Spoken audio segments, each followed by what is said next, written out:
Alright guys, welcome to today's workout. So today we're going to go back to a strength workout. We're going to be focusing on our back and we're going to be taking things slow. So this is not a workout where I'm going to expect you to do a hell of a lot of volume.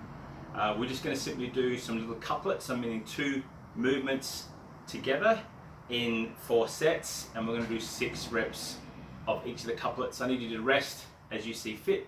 I need you to focus on your technique. And we're not going heavy, but I want you to pick a weight that will not challenge you, but force you to think about the positioning that you're in. So let's just jump into what we're going to do. So for most of today's workout, we're either going to need a band and the barbell. You can even get away with doing this workout with just the empty barbell and a set of bands. I happen to just choose to put some weight on the bar. So for me, I went with 60 kilos in total, so 2 20s on the bar's 20 kilos itself. And that's it. I didn't go any heavier than that. And I did one variation, which I'll talk about. Now, if you're going to do this at home, then these things here, they were bought from Kmart, 10 bucks for the handles. And I think each one of these was 12 or 15 bucks a piece. This is the heavy, this is the extra heavy. I just happened to put the 2 together to make enough resistance.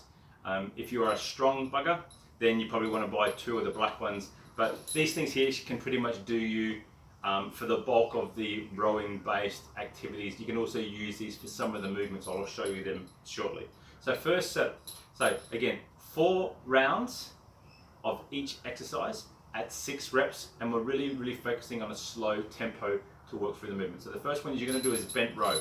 So with the barbell, you're going to grab your barbell. Again, whatever weight that you want. We're going to go into a bent row position, meaning we're going to be hinged at the hips. Our hands are down to our barbell. Now, you've got pronate and supine, in other words, overhand and underhand. So what I want me to do is I want to come over here. I want to go into my overhand grip. I want to go to a wide grip. So you'll see on your bar, you'll see the smooth part in the center. You'll see the rough part that we call the knurling. And then you'll see 2 little marks. Ideally, that's where I want you to go. That's like wide enough for what we call like a snatch grip, where our hands are a bit wider. We're going to simply bend over, we're going to grab the bar, and we're going to row. So pulling our elbows up, but we're staying in that bent position. When you're all the way over in this bent position, they also call it a pendlay row, P-N-D-L-A row. If you're going to go heavy with this, then I simply want you to stand upright a little bit further, and again I want you to row. But I want you to do with first round overhand, I want you to do the second round underhand. It'll be more bicep, and therefore it will force you to recruit your traps a bit. Whereas overhand here, you're going to find it's going to pull in your lower back. I find it pulls in my lower back a bit because I've got to really pull wide, which means I end up sinking in a little bit too much here. So again, adjust your height accordingly. We're going to pair that with a seated row. So you're going to come down onto the floor. You're going to take your bands. Now, a couple of different options. Option number 1, clearly, you can sit here and you can grab your bands a little bit shorter and you can do your row into here. If you're a long fella, then you can use this. Alternatively, what I chose to do is I put them around the rack. So from my toes, I was about 1 meter away. So that way the elastics were right the way here. So I was already in my bent row position. So what I do when I pull, I have to pull my back, and I could squeeze and squeeze and squeeze, and I'd get a real good stretch in that row. Everything here was engaged, core was engaged, and then when I'm releasing, I'd release till my arms at full extension, and then what I would do is I'd let my back roll out. So it was actually forcing me to get like that big back stretch. And again, when I pull back in, I'd start off, get up to upright, and then I'd squeeze my shoulder blades and I'd pull. I'd go from an overhand grip, and as I pull through, I'd tuck my elbows in, and I'd go to here. You've also got the option of keeping your elbows high and pulling here more upright and simply changing the stimulus. So that's couplet 1, bent over rows or pendlay row with a low row using the band. If you're in the gym, again, you can use the cable machine for the weight stack.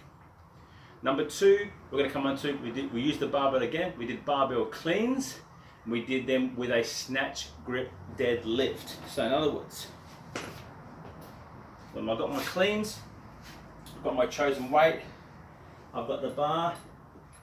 In my case, I'm letting my hands hang just naturally.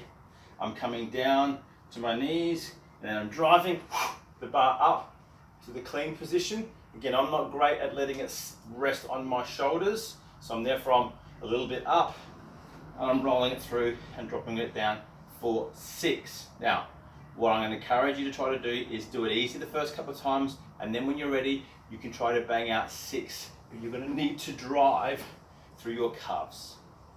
Mixing that with the snatch grip deadlift simply means I'm going to come into a much wider grip, straight legged, slightly soft knee, and I'm coming down into my snatch grip deadlift.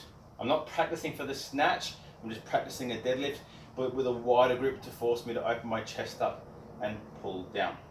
Okay, from there, we're going to go into the third couplet. The third one, again, I'm going to use the barbell, but I'm also going to do this, I can do this one also too with a simple plate.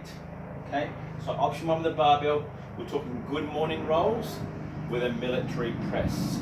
So with our good morning rolls, the barbell is up and over, it's onto the back. So we're not talking high up here, we're coming into a low. You'll also refer to people as putting this for a low back squat.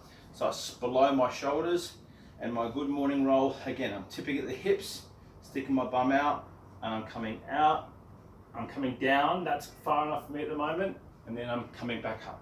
So that's my good morning roll. I'm then going into my military press. So when I'm done with my good morning rolls, pop it back up.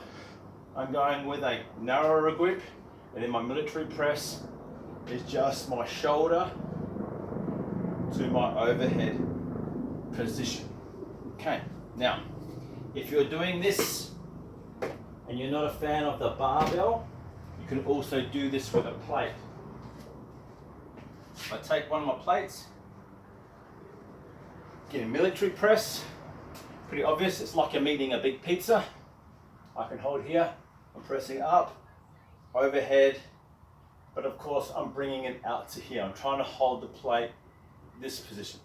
If I'm going to do my my good mornings, I can bring my plate, holding onto it, so my traps are getting a bit of a workout. I can simply hold it and rest it on my shoulders, it's off of my head, and again, I've got enough weight in that so I can do my good morning roll with the plate. A couple other options, you could also put the plate in front of you, okay? You could, hypothetically, put the bands around the shoulder. Just gonna go for a runner.